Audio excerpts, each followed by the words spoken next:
Oke, untuk memulai presentasi saya pada pagi hari ini, saya mau memberikan dulu garis besar presentasi saya.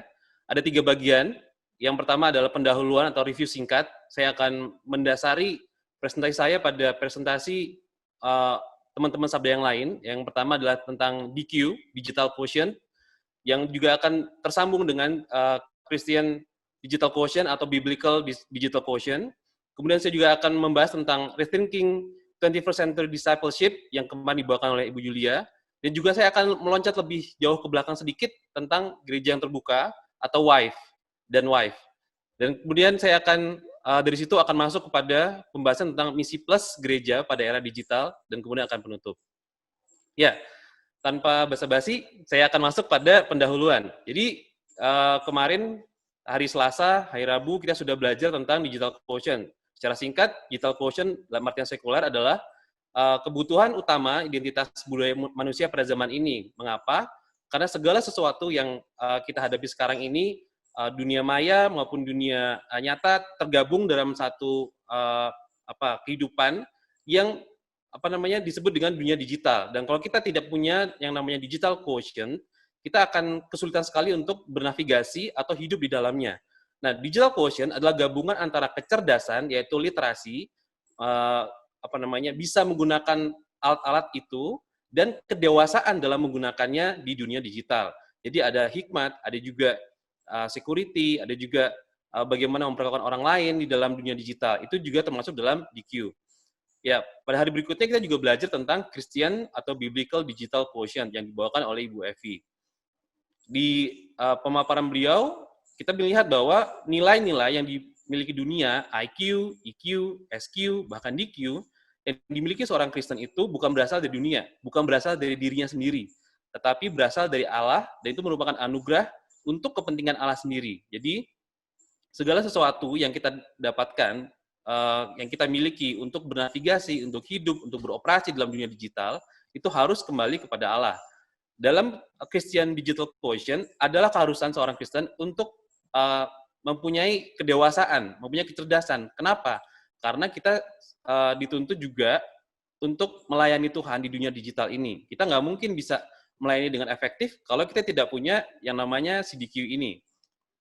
Nah, Sabda mempunyai satu falsafah yang saya rasa mewakili CDQ itu, yaitu adalah IT for God. Karena tadi saya bilang, kehidupan orang pada zaman ini, pada zaman digital ini, tidak bisa dibedakan lagi antara kehidupan nyata, antara dengan kehidupan di dunia maya, jadi satu. Tetapi, kalau kita hidup di dalamnya, kita menggunakan alat-alat teknologi, IT for God adalah salah satu falsafah, asal-asalnya mungkin falsafah yang pada intinya menundukkan segala pikiran, segala platform teknologi kepada Kristus dan demi Kristus. Jadi baik itu kehidupan sehari-hari maupun kehidupan pelayanan, semuanya akan ditundukkan kepada Kristus sendiri. Nah, kemarin Ibu Julia juga membawakan satu pembahasan tentang Rethinking 21st Century Discipleship. Sebelumnya saya mau jelasin dulu. Yang dua pertama ini, yang tadi Digital Quotient dan Christian Digital Quotient, itu membangun satu blok gitu ya, satu fondasi yang bernama Biblical Living. Jadi dalam kehidupan orang Kristen, dia membaca Alkitab, dia beribadah, dia menumbuhkan iman, menumbuhkan kerohaniannya itu berdasarkan menggunakan alat-alat teknologi lewat dunia digital, sehingga kehidupannya itu menjadi kehidupan yang tidak hanya mengerti tentang hal-hal yang teknologi, tapi juga berdasarkan Alkitab yang ada di dalam dunia digital juga. Jadi membangun fondasi yang kokoh supaya dia bisa hidup sebagai orang Kristen yang sejati, biblical living. Nah, ini blok yang kedua, fondasi yang kedua adalah apa yang dijabarkan oleh Ibu Julia kemarin dalam presentasi beliau tentang 21st Century Discipleship itu. Kemarin kita belajar bahwa pemuritan itu bukan program gereja saja, tidak sesempit itu. Pemuritan adalah transfer pengetahuan, pengalaman dan teladan hidup dalam suatu relasi. Bahkan relasi inilah faktor yang paling besar dalam pemuritan. Kita bisa baca di 1 Korintus 11 ayat 1, juga Yohanes 6 ayat 66 sampai 69. Kemudian juga kita melihat bahwa kemarin Tuhan bisa memakai kehidupan apapun sebagai sarana pemuritan, entah itu konteks satu orang per orang, atau konteks publik, atau konteks divine, bahkan itu membentuk jiwa murid dalam diri seorang Kristen. Kemudian yang terakhir, meskipun gereja telah kehilangan seni pemuritan dalam tubuhnya, teknologi masa ini, bahkan COVID-19 pun Tuhan pakai sebagai kesempatan untuk membangkitkan kembali seni pemuritan dalam tubuh gereja gitu. Melalui apa? Kita sudah dengar juga kesaksian dari beberapa orang pendeta juga, bahkan dalam masa COVID-19 ini pun mereka juga menemukan bahwa pemuritan yang mereka lakukan melalui WA, melalui Zoom, melalui Telegram, itu bahkan membuka jalan-jalan baru, membuka pengertian baru bagi orang-orang yang mereka pimpin, hingga mereka juga dalam masa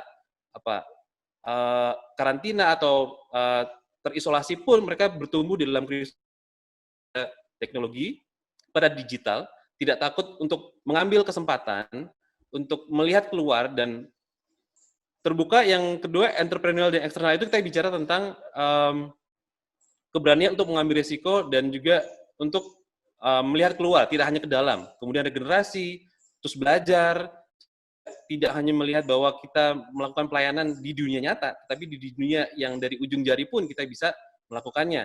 Kita juga bicara tentang gereja yang tidak takut untuk berkolaborasi dan kreatif. Ini berarti ada sinergi di dalam gereja, ada keterhubungan antara generasi satu dengan generasi yang lain. Dan juga yang terakhir, yang paling penting yang saya pikir adalah fondasi dari semua ini adalah gereja yang alkitabiah dan aplikatif. Nah, inilah yang kemudian muncul dalam presentasi Bu Yulia tentang gereja. Ya, kita ada 4 parameter untuk mengukur bagaimana gereja itu sehat apa tidak. Apakah keempat hal ini dijalankan apa tidak? Apakah gereja itu memiliki ini di dalam dirinya sehingga dia bisa disebut gereja yang alkitabiah. Yang pertama adalah word dan worship, yaitu firman dan ibadah. Kemudian instruction, pengajarannya baik apa tidak. Juga fellowship, apakah persekutuannya hangat ataukah hanya sekedar tahu, dan kemudian terakhir yang saya rasa jadi ujung tombaknya adalah evangelism. Dari semuanya itu, dari word, instruction, fellowship, semuanya berujung pada evangelism. Dan itu tidak hanya terjadi di dunia nyata saja, terbatas pada ruang dan waktu di dunia nyata, tapi juga dilakukan secara digital, yang ada namanya digital ministry dan digital missions. Nah, inilah yang menjadi dasar bagi yang saya bilang tadi, blok yang kedua itu, biblical church. Dari biblical living, orang-orang yang berada di dalam gereja itu, mereka bertumbuh, mereka saling menguatkan, mereka juga memiliki pengajaran yang benar, mereka juga berkolaborasi, mereka menjadi satu namanya biblical church, gereja yang alkitabiah, yaitu gereja yang berdiri di atas fondasi firman Tuhan, pengajaran yang sehat, serta memiliki hati Kristus. Karena itu, gereja yang alkitabiah bisa dikatakan adalah gereja yang bermisi. Nah, ini yang tadi saya bilang. Fondasi pertama, biblical living. Fondasi kedua, yang biblical living membentuk biblical church. Dan biblical church, mau tidak mau, akan menumbuhkan biblical mission. Nah, kita akan masuk pada bagian kedua, yaitu misi plus gereja pada era digital. Kita kembali sedikit ya, ada ciri-ciri tentang gereja yang terbuka. Kalau kita simpulkan dari semua tadi itu, gereja yang terbuka itu ada gereja yang pertama sadar bahwa dirinya tidak memiliki tujuan apapun selain bermultiplikasi atau berbuah bagi Kristus. Nah, buahnya apa? Apakah buahnya itu kita juga bisa melihat ya di gereja kita? Apakah buah gereja kita hanya dalam artian secara fisik, gedung, atau fasilitas, atau apa? Nah, kita juga bisa menilai dari situ. Gereja yang terbuka juga akan melihat kepada dunia yang terhilang dengan mata dan hati Kristus. Bukan melihat dengan rasa takut atau menutup diri eksklusif segala macam. Tidak, tapi dia melihat keluar dengan kasih bahwa ada yang terhilang di sana dan bagaimana aku bisa mencapai mereka gitu. Kemudian yang ketiga, gereja yang terbuka melihat kesempatan untuk melayani dan lebih jauh lagi memperlengkapi diri untuk melayani Kristus. Saya rasa ini adalah satu kualitas gitu ya. Satu kualitas gereja yang dewasa adalah mereka tidak tidak menahan diri gitu. Saya seringkali melihat kayak, oh gerejaku nggak mampu, oh gerejaku nggak ini. Tapi bagaimana mereka melihat ketidakmampuan itu sebagai satu kesempatan, bahkan satu dorongan bagaimana saya bisa memperlengkapi gereja saya atau jemaat saya untuk melayani Kristus di zaman ini. Kemudian yang terakhir, gereja yang terbuka tidak takut berkolaborasi di dunia digital untuk melayani Kristus, demi Kristus. Jadi berkolaborasi, saya pernah bawakan ini juga bersama dengan saudara Nikos. Tapi bicara waktu itu tentang kolaborasi itu satu sifat yang dimiliki oleh teman-teman dari generasi digital, generasi muda gitu ya. Kolaborasi di sini bicara tentang berbeda dengan hierarkis ya. Kolaborasi itu sejajar, kita bersinergi untuk mencapai satu tujuan yang sama, bukan top down gitu. Jadi itu yang terjadi kalau kita bisa berkolaborasi dengan baik antar generasi, juga mungkin antar gereja bahkan itu keberanian untuk berkolaborasi, keberanian untuk merendahkan diri, merendahkan hati demi Kristus, itu adalah satu, saya rasa, sifat gereja yang terbuka juga, dari kesimpulan yang tadi. Nah, sehingga gereja yang terbuka, gereja yang memiliki semua sifat-sifat itu tadi, pasti akan melakukan misi yang terbuka. Jadi kita lihat bahwa tidak serta-merta biblical mission itu muncul. Biblical mission tidak serta-merta jadi program, terus kemudian jadi sesuatu yang menjadi ciri khas dari sebuah gereja kalau tidak ada biblical living dan biblical church. Jadi semuanya saling berkaitan dan semuanya saling mempengaruhi. Nah, kalau kita bicara tentang misi, secara klasik, misi itu selalu identik dengan lintas, gitu ya, lintas budaya, entah itu budaya dekat, budaya jauh, gitu ya, kemudian lintas bahasa, kemudian lintas batas, geografis dan lokasi. Dan juga ada terjadi lintas generasi, lintas usia dan lintas demografi sosial gitu. Ini secara klasik pengertiannya seperti ini. Nah, sekarang bagaimana dengan misi plus tadi itu? Misi dalam artian dalam dunia digital ini. Bagaimana kita bisa melihat definisi misi di dalam zaman ini begitu. Nah, ini ada satu akronim misi, ada angka 2 di situ, nanti saya akan jelaskan. Nah, ini ada satu hal yang saya pikir kita perlu pelajari bersama-sama, kita perlu renungan bersama-sama juga gitu. Apa yang menjadi pendorong, apa yang menjadi motivasi kita dalam bermisi dalam dunia digital. Yang pertama, M, menyampaikan. Kita bicara tentang apa yang kita lakukan. Yang tadi sudah bilang bahwa secara klasik, pelayanan misi identik dengan menjangkau secara lintas budaya, lintas bahasa, dan lintas lokasi. Nah, skala yang kita tahu juga, Rolf Winter bilang skala E 0 sampai E3 itu tentang jarak budaya yang dekat, jarak budaya jauh. Nah, semakin jauh jarak budayanya, semakin banyak persyaratan yang harus dipenuhi, seperti kayak memahami budaya, memahami bahasa, memahami juga apa yang di belakang budaya itu, dan segala macamnya. Tapi kita juga melihat bahwa di dalam dunia digital ini ada begitu banyak hal yang bisa menolong kita untuk melakukan misi, menyampaikan apa yang ingin Tuhan sampaikan kepada orang-orang yang belum mengenal Dia. Tadi kita sudah mendengar dari Pinkan tentang bakat. Nah, itu adalah satu tools yang powerful juga untuk mengatasi rintangan jarak atau rintangan bahasa dalam lingkup dunia digital. Kemudian I, Injil. Kita bicara tentang apa yang kita sampaikan. Kabar baik tentang karya Kristus, bukan misi atau tujuan kelompok kita sendiri atau gereja sebagai organisasi. Terus juga kita bicara tentang kabar baik dalam multiformat dan multimedia. Nah, ini juga berbicara tentang rekaman ya, jarak teknologi. Kalau dulu kita bicara tentang Injil kepada orang secara lisan akan cepat hilang. Di kertas bisa rusak. Kalau kadang kalau masuk ke dalam zaman berikutnya kertas tidak terlalu menarik, butuh gambar, butuh suara, butuh segala macam. Kabar baik dalam multiformat dan multimedia adalah jalan untuk kita menyampaikan Injil kepada orang-orang yang belum mengenal Kristus. Kemudian, kabar baik yang didukung oleh sistem studi yang lengkap. Nah, ini akan sangat menolong untuk orang mengenal Kristus, mengenal Injil, mempelajari Injil, dan bertumbuh memiliki biblical living yang baik secara digital gitu. Kita mungkin kalau bawa buku banyak-banyak gitu untuk bermisi, akan susah sekali gitu. Tapi kalau kita memakai teknologi, memakai apa yang Tuhan berikan pada kita pada zaman ini, kita bisa membawa Injil lebih jauh lagi dan lebih efektif lagi. Kemudian S, seluruh. Kepada siapa? Kepada seluruh bangsa, seluruh bahasa, seluruh suku bangsa. Dulu ketika teknologi masih belum banyak dipakai gitu ya, teknologi digital maksudnya. Ketika kita baca gitu ya tentang misionaris yang pergi dari misalnya dari Eropa ke Afrika, dari Eropa ke Asia, mereka perlu bertahun-tahun, mereka perlu bahkan puluhan tahun, bahkan mereka juga mengalami yang namanya keterasingan di tengah-tengah bangsa yang asing, mereka tidak mengerti bahasa, tidak mengerti budaya, mereka benar-benar stres bukan karena hanya tanda kutip, bukan hanya karena Injil saja, tapi juga karena budayanya. Dan sekarang kita bisa melihat bahwa Tuhan memberikan teknologi supaya kita bisa lebih banyak lagi menyampaikan Injil kepada seluruh bangsa, seluruh bahasa, suku bangsa dengan berkolaborasi tadi itu. Jadi apa yang kita berikan kepada mereka dalam bahasa mereka. Kita mungkin belum tentu bisa bahasa A misalnya, tapi yang kayak tadi bakat itu ada kita bisa cari apa namanya bahasanya apa, bahan yang tersedia apa. Kita berikan kepada mereka. Itu sudah bisa jadi jalan buat mereka mengenal Kristus begitu. Nah, yang terakhir adalah I2. Ini saya salah ini. Yang duanya harusnya biru ya. Indonesia dan internet. Ini bicara tentang kemana dan di mana. Nah, yang pertama adalah Indonesia. Kita orang Indonesia gitu ya. Tapi kita juga belajar bahwa Indonesia sekarang sudah digital.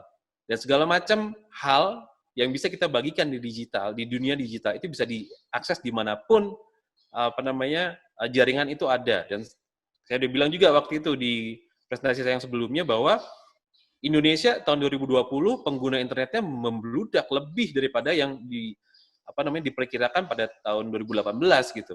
Nah, kayak juga bicara tentang mengabarkan Injil kepada seluruh dunia digital atau internet. Ya kayak tadi saya bilang, bukan hanya ke Indonesia saja, tapi ke seluruh penjuru dunia, dimanapun jaringan itu ada, kita bisa mengabarkan Injil, membuka diri bagi orang yang sedang mencari Tuhan. Kita juga bisa mencari tahu tentang satu bangsa, kita bisa mendoakan mereka, kita bisa menyampaikan Injil, menyampaikan kebenaran Alkitab pada mereka. Mungkin kita juga mesti belajar juga bagaimana cara menyampaikan Injil dengan bahasa yang kita kurang mengerti gitu ya. Ada Google Translate. Google Translate sekarang tuh tanda kutip mengerikan gitu ya. Mereka cepat sekali mereka bisa menerjemahkan bahasa begitu. Dari bahasa kita ke bahasa A, ke bahasa B, ke bahasa C. Itu bisa dengan sangat mudah sekali dilakukan melalui dunia digital.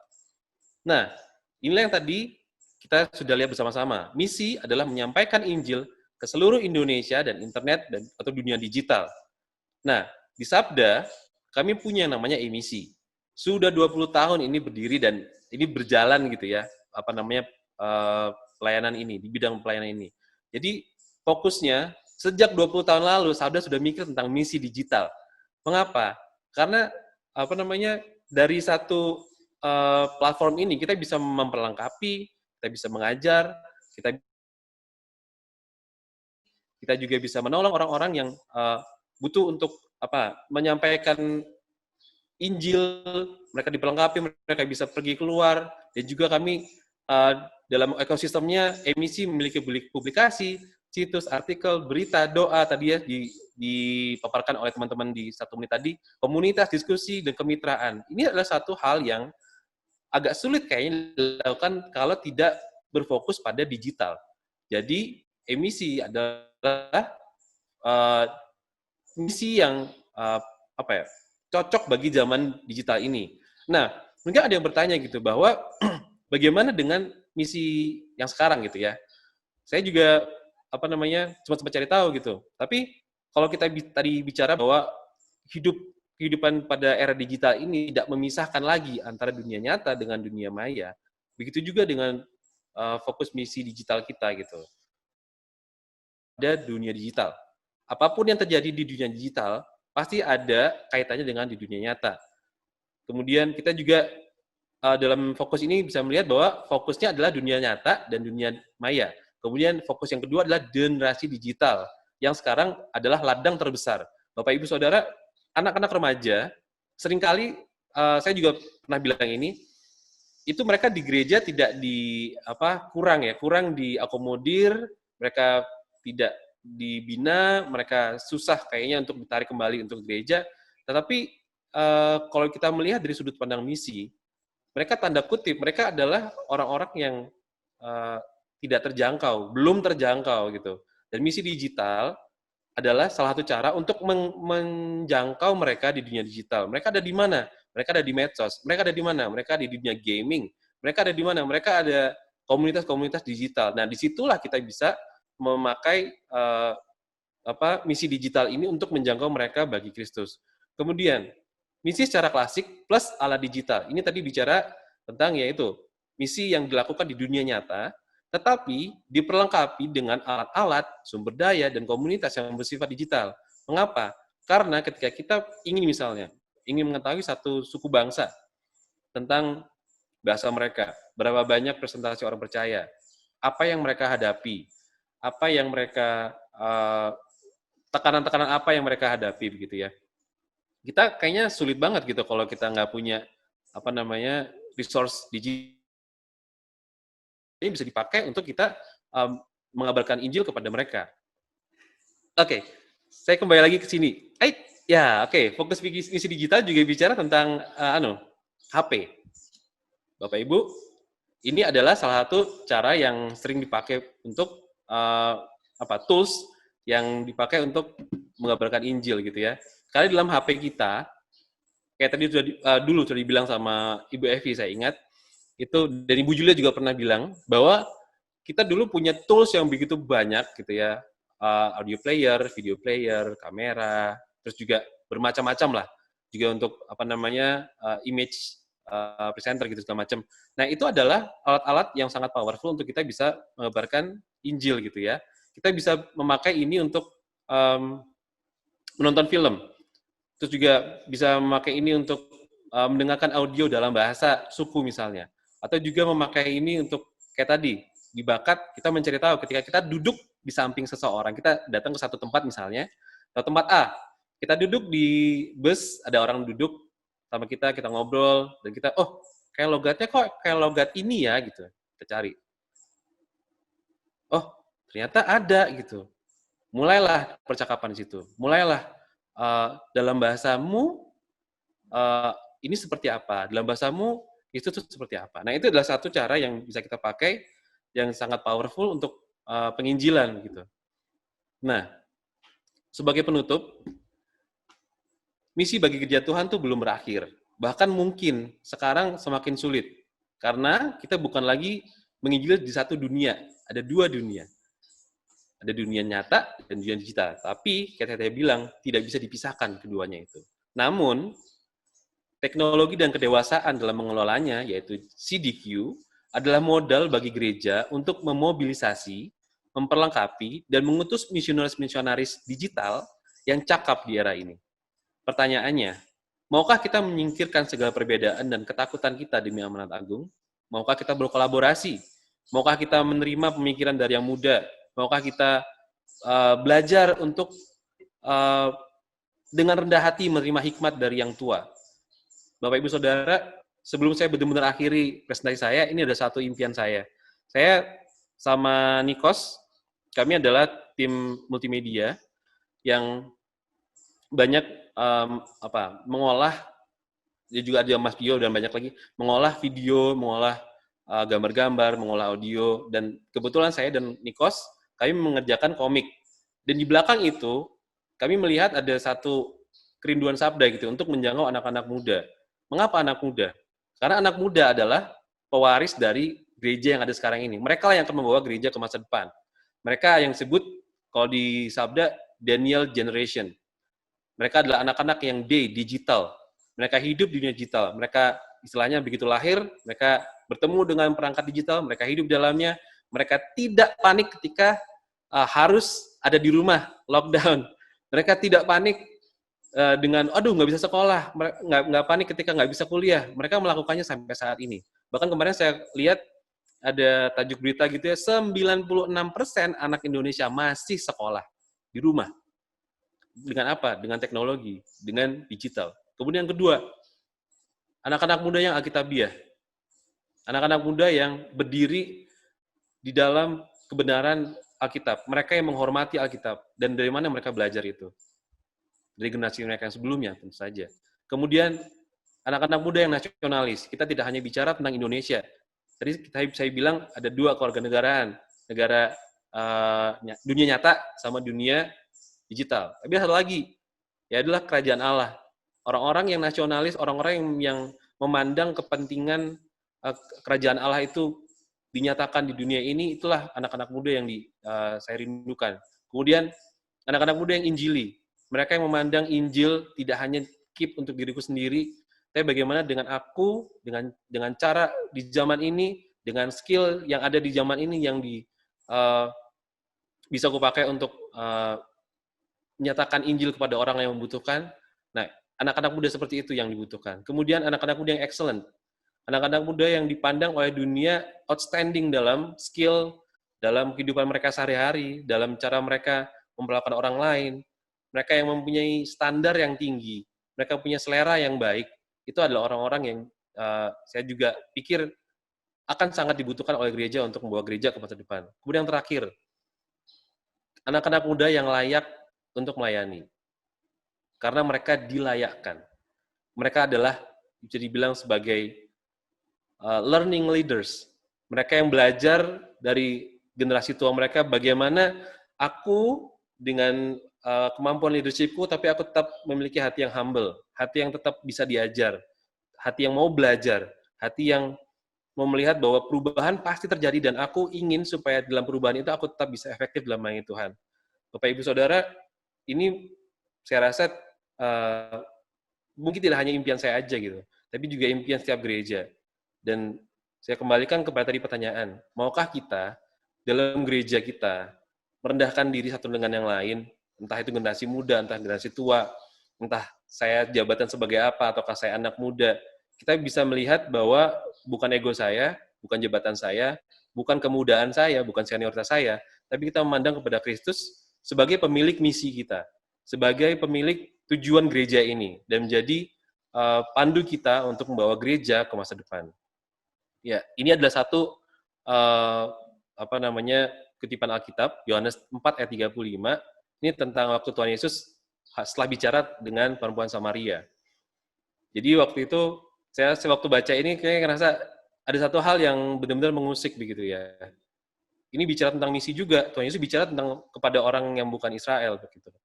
Dan waktu itu ketika murid ini datang, mereka bingung, Tuhan bicara dengan siapa? Apakah Tuhan sudah makan? Siapa yang kasih dia makan? Gitu. Tiba-tiba Tuhan Yesus bicara bahwa bukan kamu berkata 4 bulan lagi musim panen tiba. Dia menyambung dengan, lihatlah, aku berkata kepadamu, bukalah matamu dan lihatlah, ladang-ladang telah menguning untuk dituai. Ini juga berlaku bagi kita pada saat ini. Kita mungkin melihat, oh masa depan masih jauh. Enggak, masa depan adalah hari ini Bapak Ibu. Dan anak-anak muda di gereja Bapak Ibu adalah, kayak saya bilang adalah harapan bagi kita untuk membawa gereja nilai-nilai kekristenan itu ke masa depan. Dengan cara digital, dengan cara hidup digital. Dan bagaimana mereka bisa belajar tentang hikmat, bagaimana mereka bisa belajar tentang misi yang sebenarnya. Bagaimana mereka bisa belajar untuk berkorban demi Kristus, kalau tidak dari generasi yang sebelumnya. Demikian dari saya. Terima kasih. Tuhan Yesus memberkati.